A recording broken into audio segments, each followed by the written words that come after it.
സാറേ, ഈ നേപ്പാൾ കലാപത്തിൻ്റെ ഏറ്റവും വലിയ ദുരന്തം അനുഭവിക്കേണ്ടി വരുന്നത് നേപ്പാളികൾ മാത്രമല്ല ഇന്ത്യക്കാരാണെന്നുള്ള അവസ്ഥ വരികയാണ്.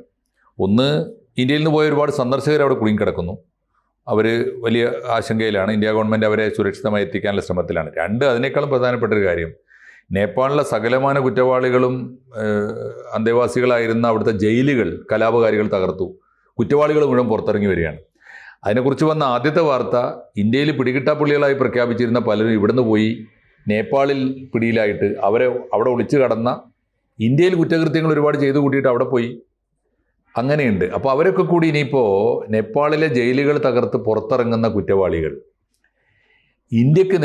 ഇന്ത്യയിലേക്ക് വരാൻ പല കാരണങ്ങളാലും സാധ്യതയുള്ളതാണ്. എങ്ങനെയായിരിക്കും നേപ്പാൾ കലാപം മൊത്തത്തിൽ ഇന്ത്യയെ ബാധിക്കുന്നത്? നേപ്പാൾ കലാപം മൊത്തത്തിൽ എന്ന് പറയുമ്പോൾ ഒന്നാമത് അതൊരു ലോകത്തിലെ ഏക ഹിന്ദു രാഷ്ട്രമായിരുന്നു. അസ്ലി ഹിന്ദു. ഇപ്പൊ ഈ പ്രക്ഷോഭകര് ആക്രമിച്ച ഒന്ന് പശുപതിനാഥ ക്ഷേത്രമാണ്. അവിടുത്തെ പ്രധാനപ്പെട്ട ക്ഷേത്രമാണ്.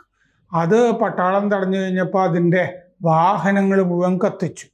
അപ്പോൾ ഒരു തരം ഒരു ഹിന്ദു വിരുദ്ധത ഈ പ്രക്ഷോഭത്തിൻ്റെ ഭാഗമായിട്ടുണ്ട് എന്നുള്ളത് നമുക്ക് കാണാം. അതുകൊണ്ടാണ് ഈ ഡീപ് സ്റ്റേറ്റ് ഇതിൻ്റെ പിന്നിലുണ്ടോ എന്നൊക്കെയുള്ള സംശയമൊക്കെ വരുന്നത്.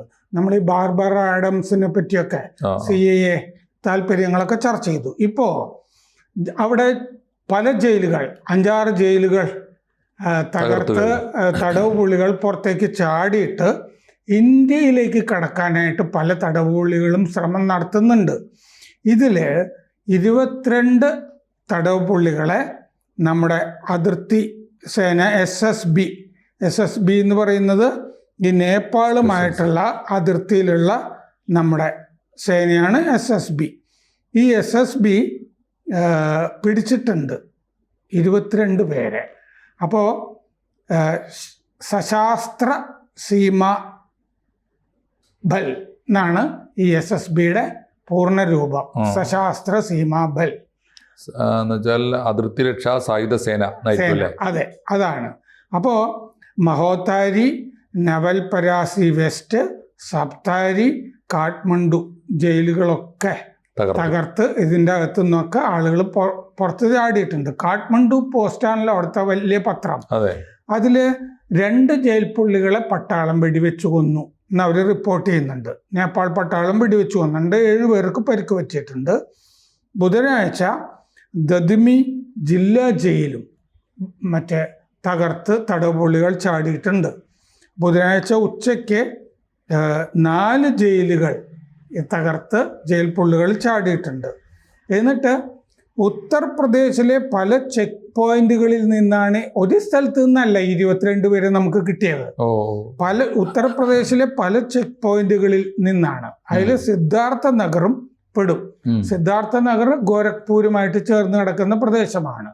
അപ്പൊ ഗോരഖ്നാഥ് മഠാധിപതിയല്ലേ യോഗി ആദിത്യനാഥ്. യോഗി ആദിത്യനാഥ് നേപ്പാൾ രാജകുടുംബത്തിന്റെ ആത്മീയ ആചാര്യനുമാണ്.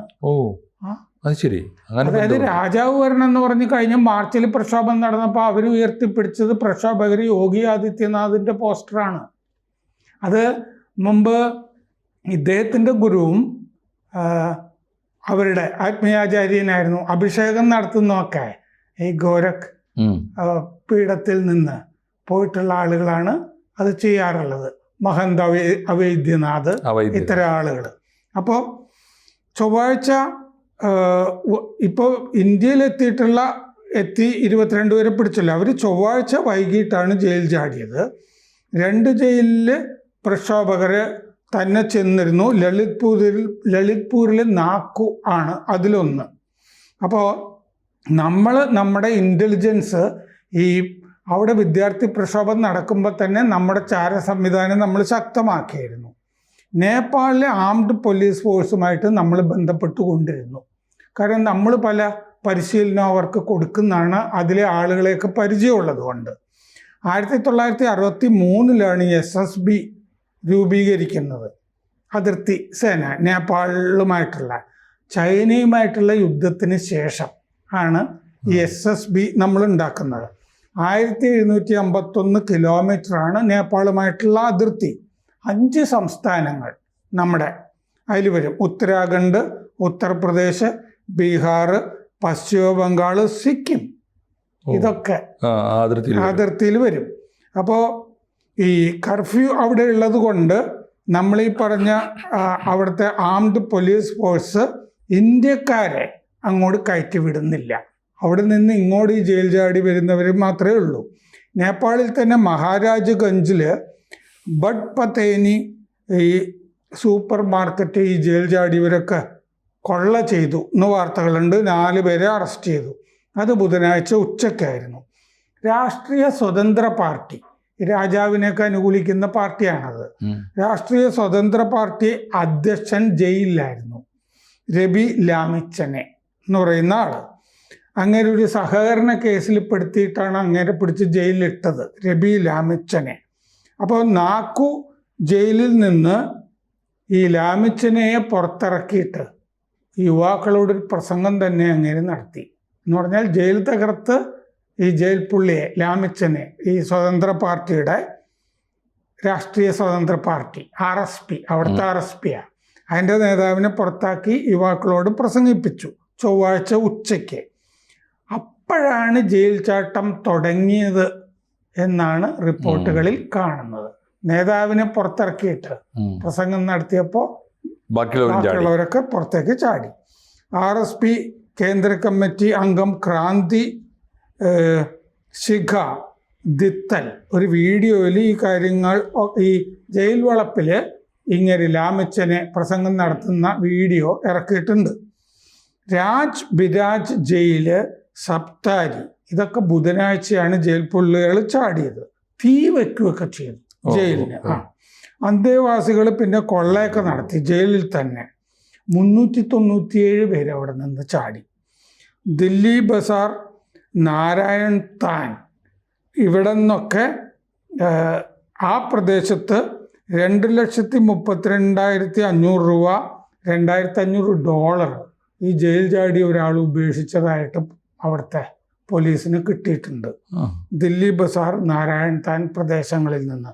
ഒരു സ്ഥലത്ത് നിന്ന് 2,32,500 കാശ്, 2,500. അത് ഇടയ്ക്ക് നിന്ന് എവിടുന്നെങ്കിലും മോഷ്ടിച്ചായിരിക്കും. കടകള്, മാളുകള്, ആഡംബര കേന്ദ്രങ്ങളൊക്കെ കൊള്ളയടിക്കുന്നുണ്ട്. പിന്നെ ദാദൽ തൂരയിൽ ജയിൽ ചാടിയ 26 പേരെ കസ്റ്റഡിയിലെടുത്തിട്ടുണ്ട്. ദില്ലി ബസാർ സെൻട്രൽ ജയിൽ ചാട്ടം അലസിപ്പോയി. അപ്പോഴേക്കും പട്ടാളം അവിടെ ചെന്നു.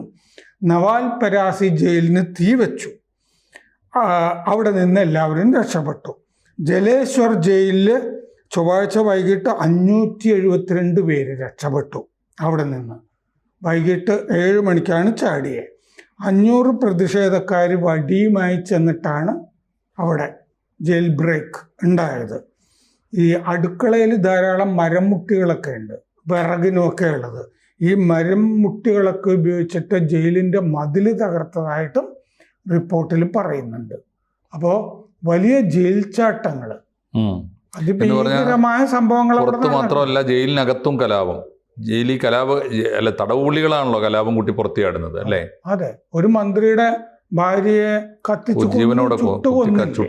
ചുട്ടുകൊന്നു, ക്ഷേത്രങ്ങൾ ആക്രമിച്ചിരിക്കുന്നു.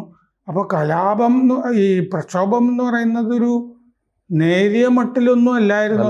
അത് മുൻകൂട്ടി ആസൂത്രണം ചെയ്ത് വേറെ എവിടെയൊക്കെയോ അതിന് തിരക്കഥയൊക്കെ എഴുതി ചെയ്തിട്ടുള്ളതാണ്. അപ്പോൾ ഈ തടവുപുള്ളികൾ ഇപ്പോൾ ഈവൻ അറ്റ്ലീസ്റ്റ് തടവുപുള്ളികളെങ്കിലും എത്രയും വേഗം ഇന്ത്യയിലേക്ക് കടക്കുന്നതിന്റെ പിന്നിലെ താല്പര്യം എന്തായിരിക്കും? അതായത് അവിടെ എന്തായാലും ജയിൽ പുള്ളികളായിരുന്നവരാണ്, അവർക്കെതിരെ അവിടെ കേസുണ്ട് എല്ലാവർക്കും. അപ്പോൾ അവര് വീണ്ടും പിടിക്കുക.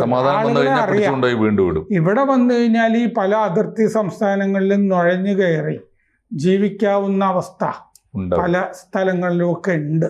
നമ്മൾ ഈ നേപ്പാൾ അതിർത്തികളൊക്കെ കുറെ കാലമായിട്ട് പരിശോധിക്കുന്നുണ്ട്.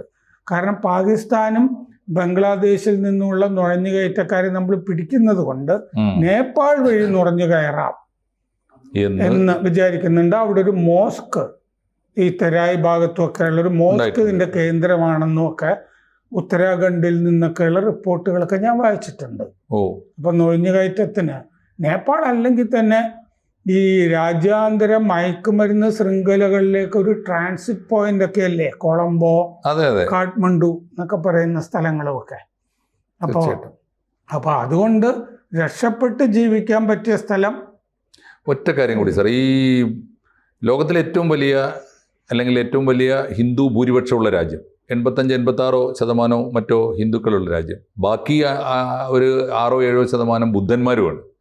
അപ്പോൾ ഭാരതീയ സംസ്കാരത്തിൻ്റെ എല്ലാ ഡെപ്തുമുള്ള ഒരു രാജ്യത്ത് ഇത്ര ദീർഘകാലത്തേക്ക് ഈ കടുത്ത കമ്മ്യൂണിസ്റ്റ് തീവ്രവാദികൾ ഭരണത്തിലേറിയതിൻ്റെ പിന്നിൽ മാവോയുടെ വിപ്ലവമായിരിക്കുമോ? തൊട്ടപ്പുറത്തെ ചൈനയുടെ?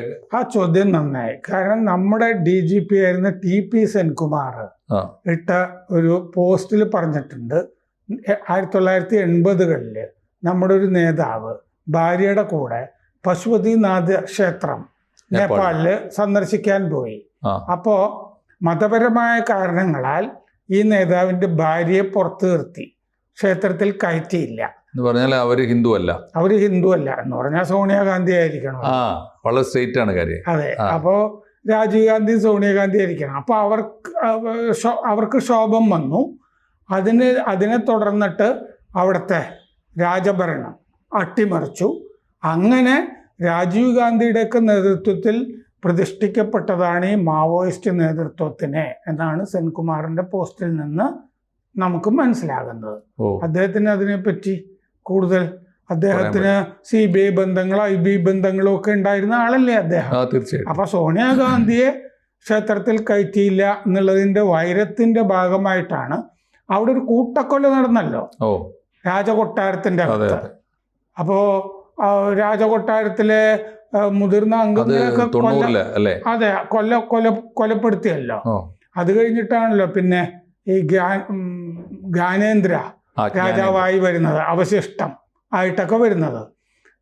അപ്പോൾ അതുകൊണ്ട് അന്നത്തെ ഈ രാജീവ് ഗാന്ധി, ഈ നെഹ്റു കുടുംബത്തിൻ്റെ ഒരു സ്വാധീനം ഈ കമ്മ്യൂണിസ്റ്റുകൾ അവിടെ ഭരണത്തിന് വരുന്നതിൻ്റെ പിന്നിലുണ്ട്.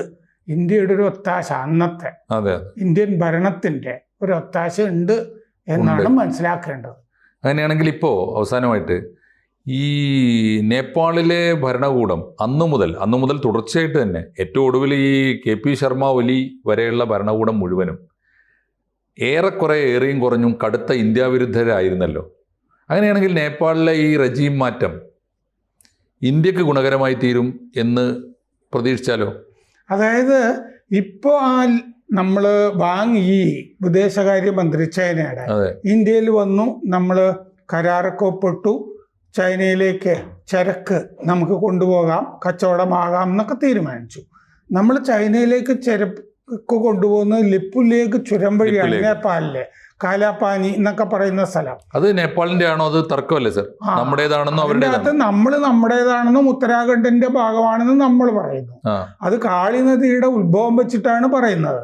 നമ്മൾ പറയുന്നത് അവിടുത്തെ അരുവികളിൽ നിന്നാണ് ഉത്ഭവിക്കുന്നതെന്നാണ്.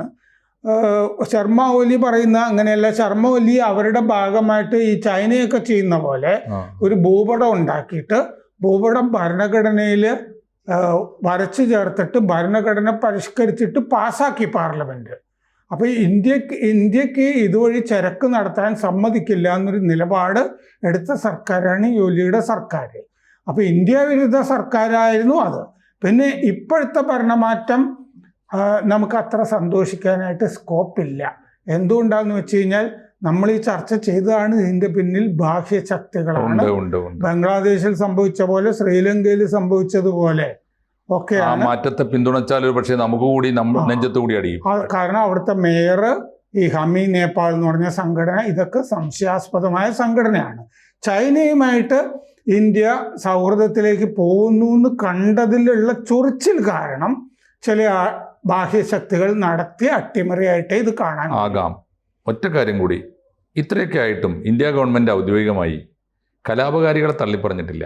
മാത്രമല്ല നേപ്പാളിന് സമാധാനം വരട്ടെ എന്ന് പ്രാർത്ഥിക്കുക മാത്രമാണ് ഇന്ത്യ ഗവൺമെൻറ് ഭാഗത്തു നിന്നുണ്ടായത്. അർത്ഥഗർഭമല്ലേ സാർ? അതൊക്കെ അർത്ഥഗർഭമാണ്. കാരണം എന്താണെന്ന് വെച്ചാൽ അവിടെ ഇപ്പോൾ ഒരു പഴയ chief justice Sushila Karki interim chief minister, മറ്റേ പ്രൈം മിനിസ്റ്റർ ആകുമെന്ന് പറഞ്ഞപ്പോൾ ഇന്ന് ഞാൻ ഇവിടെ വരുന്നതിന് മുമ്പ് വായിച്ചപ്പോൾ പട്ടാളവുമായിട്ട് ഈ പ്രതിനിധികൾ പട്ടാളം ഒരു കച്ചവടക്കാരൻ്റെയൊക്കെ പേര് മുന്നോട്ട് വെക്കുന്നുണ്ട്.